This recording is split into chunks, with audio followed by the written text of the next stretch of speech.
Good morning, Magic. I'm Gavin Verhey from Wizards of the Coast.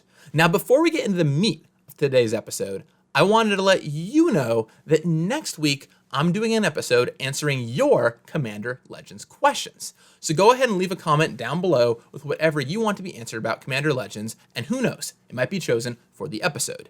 To increase your chances, I highly recommend asking more unique questions. All right. One of the legends I have been most excited to build around with Commander Legends is Obeka, Brute Chronologist. So when I was invited onto Commander Clash to play with Tomer, Saffron Olive, and the Asian Avenger, I thought, now would be the perfect time to build this deck up and play it. So basically right now, their episode is also going up over on their channel, and you can see how the deck played out.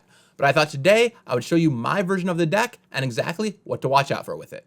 Let's hit it.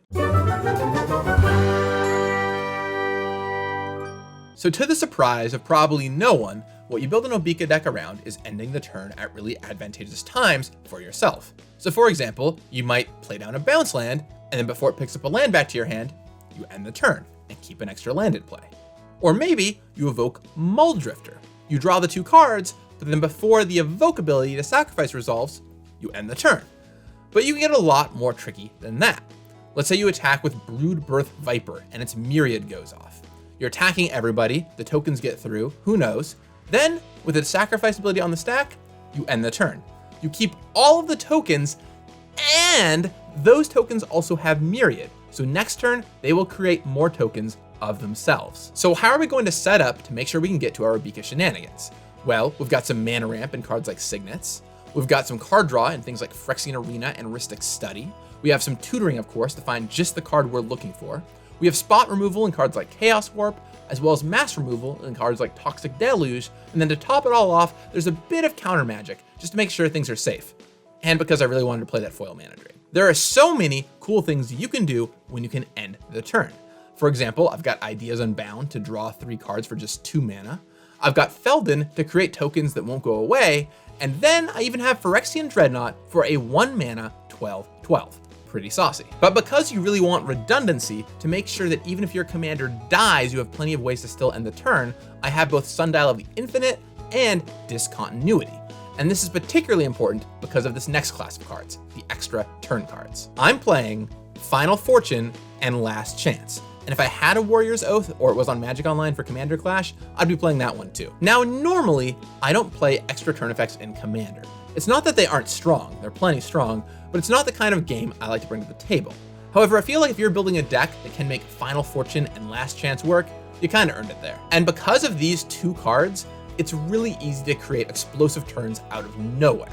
Now, I don't personally play infinite combos in my Commander decks, just once again, not the kind of game I tend to play, but if your play group does allow for that kind of thing, or you want to play with them, Final Fortune plus Isochron Scepter will really get the job done when you can end the turn every turn. Now, the big thing to know, if you're playing this deck or building your own Obeka deck at home, is that different kind of triggers work in different ways, and you need to know about the 2 main classes of them.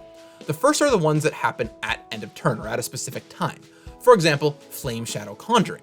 When your creature comes into play, you can pay a mana and make a token from Flame Shadow Conjuring.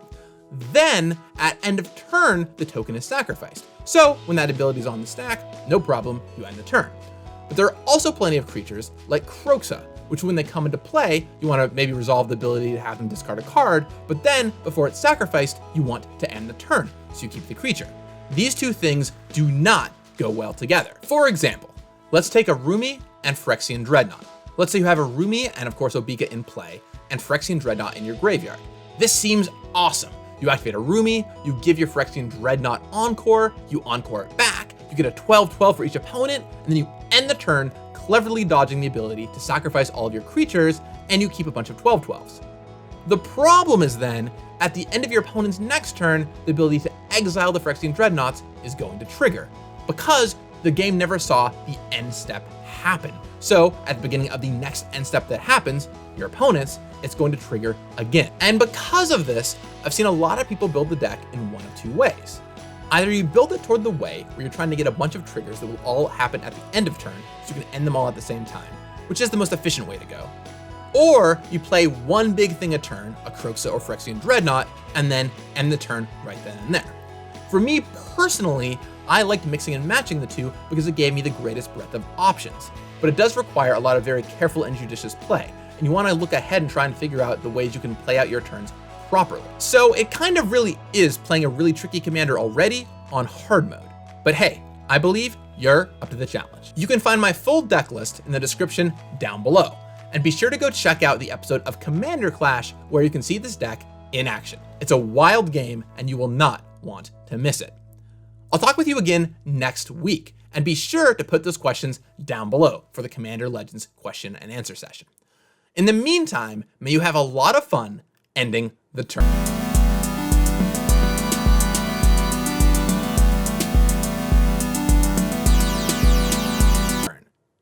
You got this.